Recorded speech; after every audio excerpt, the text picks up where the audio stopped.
my YouTube career, I feel like I've reviewed every single type of portable emulation solution you can find online. And when I say this, this means a lot. This is, I think, the only time in my entire however many years I've been doing this for, that I will say the following words. I wish this emulator wasn't so portable.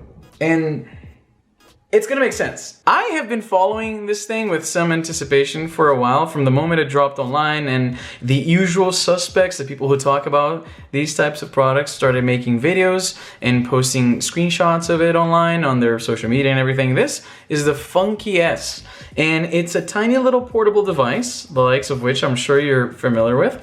But this is an interesting form factor. This is designed to be basically a keychain that is also a functioning portable emulator.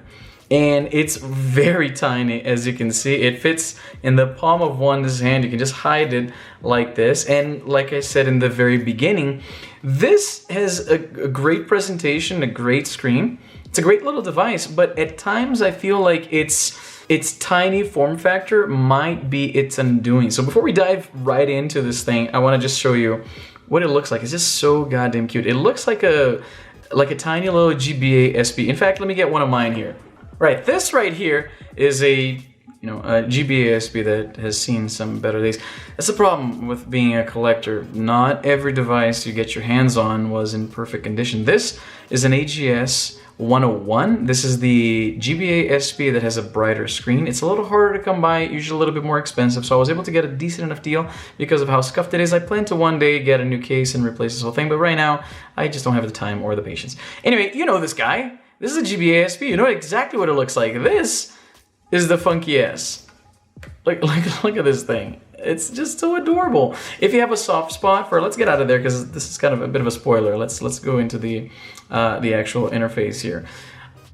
If you're into like little, in fact, before we get started, let's turn down the brightness just a little bit so you can actually see this on my camera.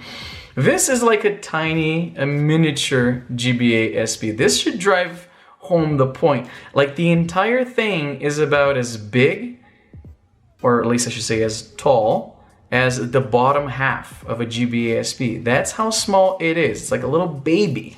I love it. And it does a lot more than a GBA SP. So let's get this thing out of here. So first off, of course, the form factor.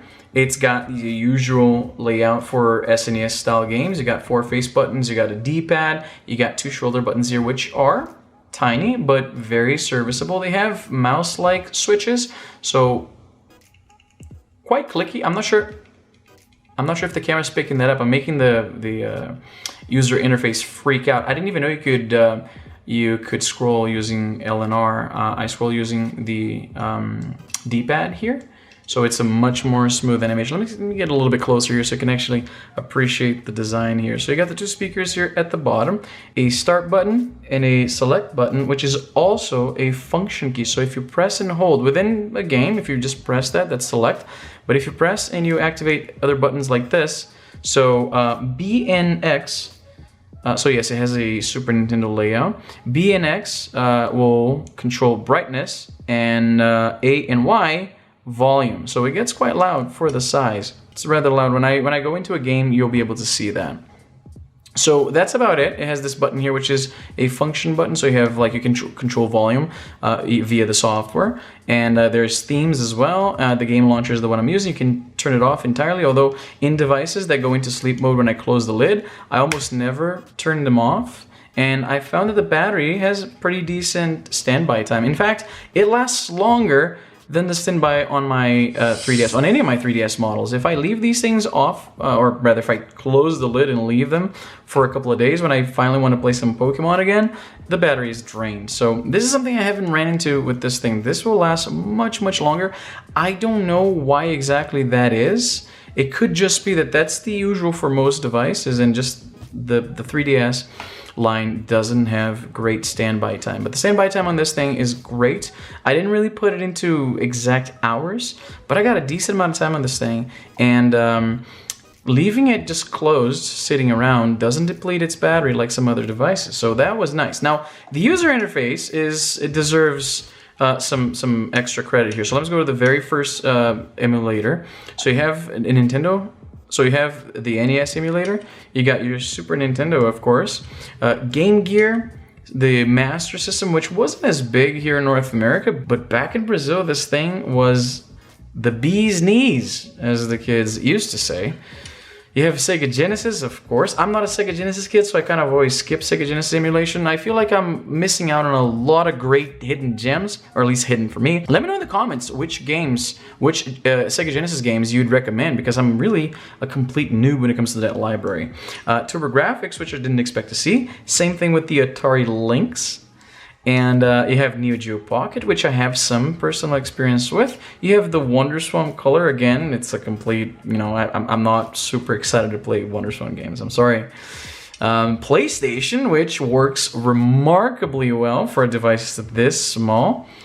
And back to Game Boy. So when you boot up each individual console here, you're treated at first to some homebrew games, because obviously they can't ship with copyrighted ROMs. So they load with a bunch of homebrew games for those systems. So there's a bunch of games I never heard of. And I already loaded a few of my favorites. Of course, Donkey Kong 94, my favorite version of the game. And I have Burger Time Deluxe, which I absolutely love. And I think that's the only two games that I bothered to play here, because this wasn't gonna be my dedicated Game Boy experience. It doesn't, I'll load one game and I'll show you what I mean. Right off the bat, it prompts you to select if you want to resume game or start a new game. That's great. So even if you forget to save, it's saved right there. I had it paused. So I'm gonna be quiet for a second here. It's quite loud for the size. I definitely expected the sound to be more subdued than this.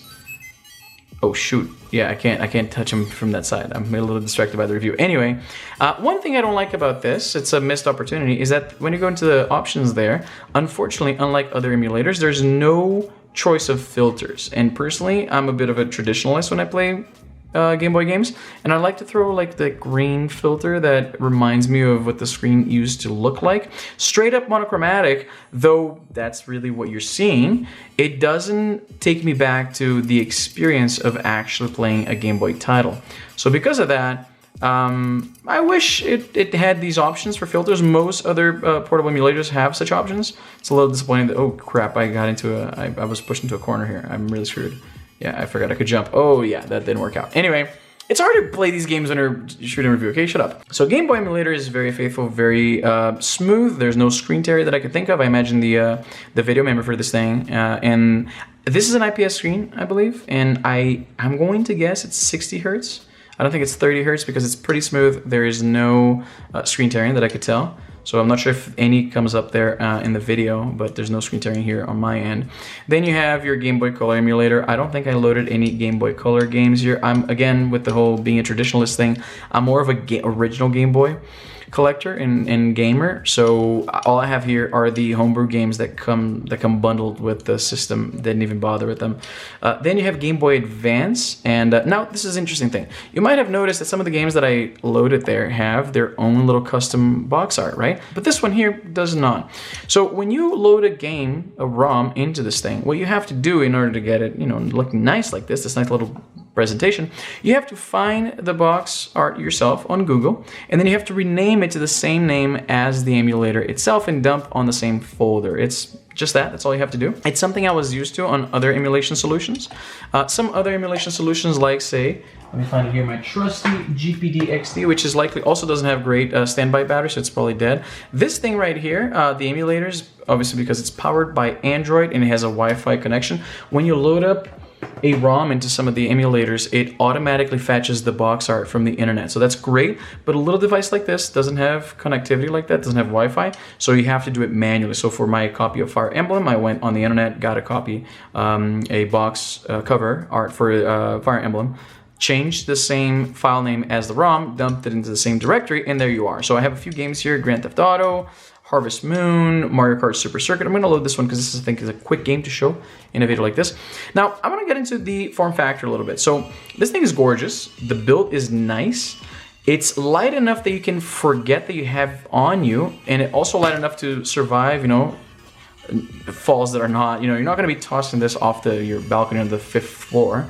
But the fact that it's light, it doesn't pick up as much momentum when you drop it. Like if I drop this thing might, I mean, it won't because I dropped it and I got a little scuff here. But you're not going to, this might actually break from a fall, whereas this thing would likely have to fall from much higher to experience the same kind of damage. So this is pretty durable, and that volume is quite loud. Let me turn it down a bit here. There we go. So I'm going to go into a quick race here just to show you.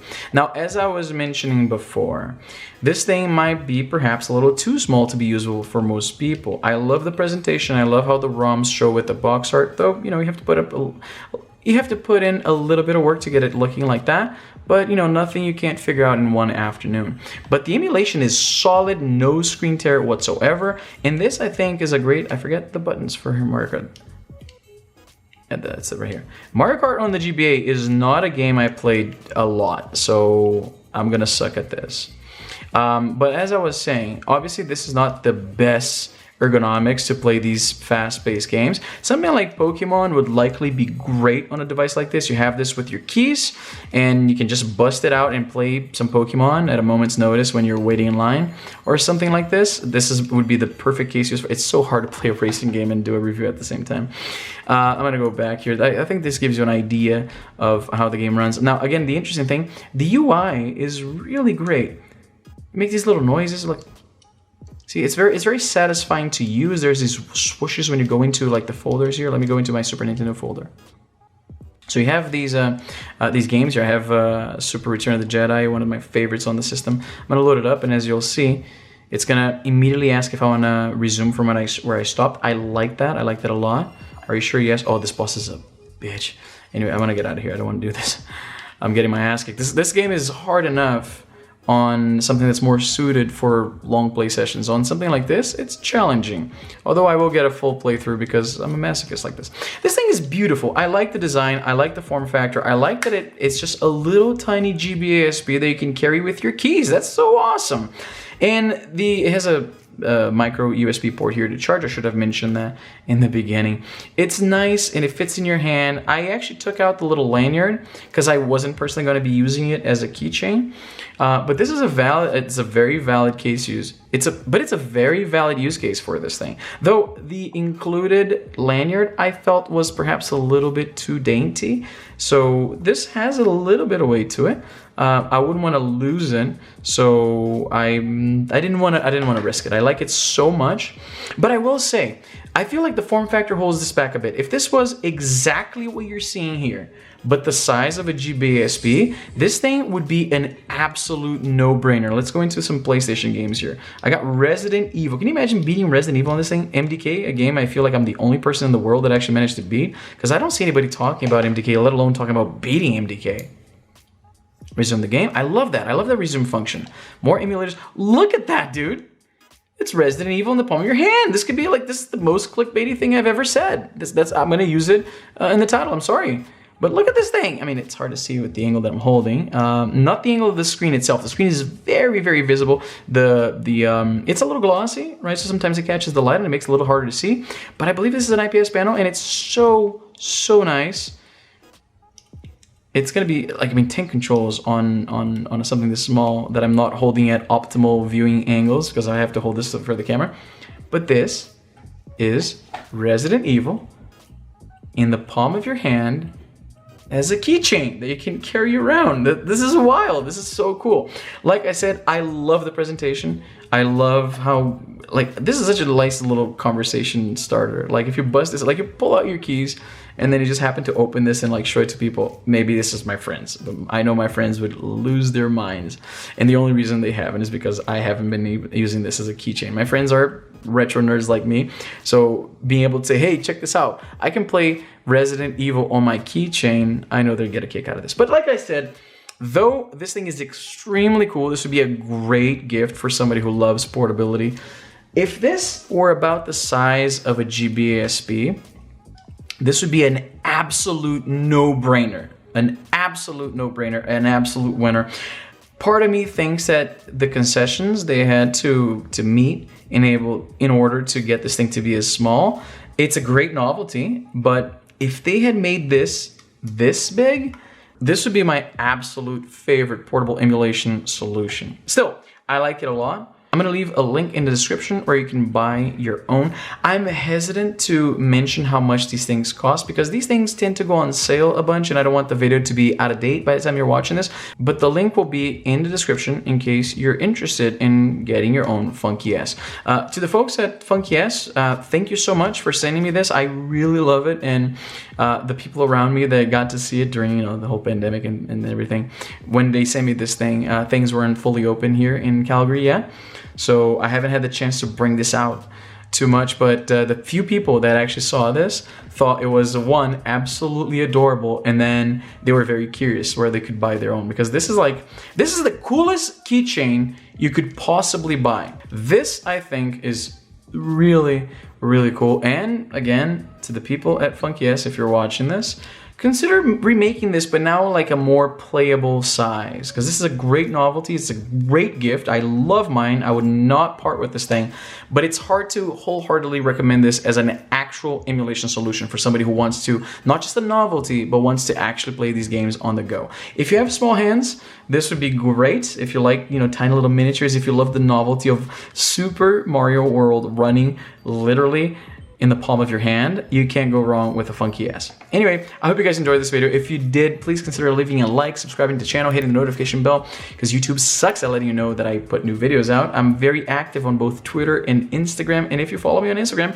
you had already seen a bunch of this, so this is kind of like, you've seen the behind the scenes, because that's what I post on my social media, and now you're seeing the full experience. So you're only getting half of the content if you don't follow me on Instagram and Twitter. I suggest you do that. All the links are on the description down below. That's all the time I have for today. I'm Izzy, and I'm done.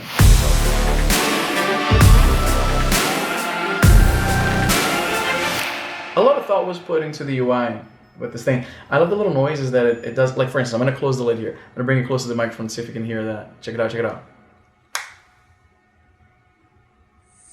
There's a little chime. I like that. Anyway,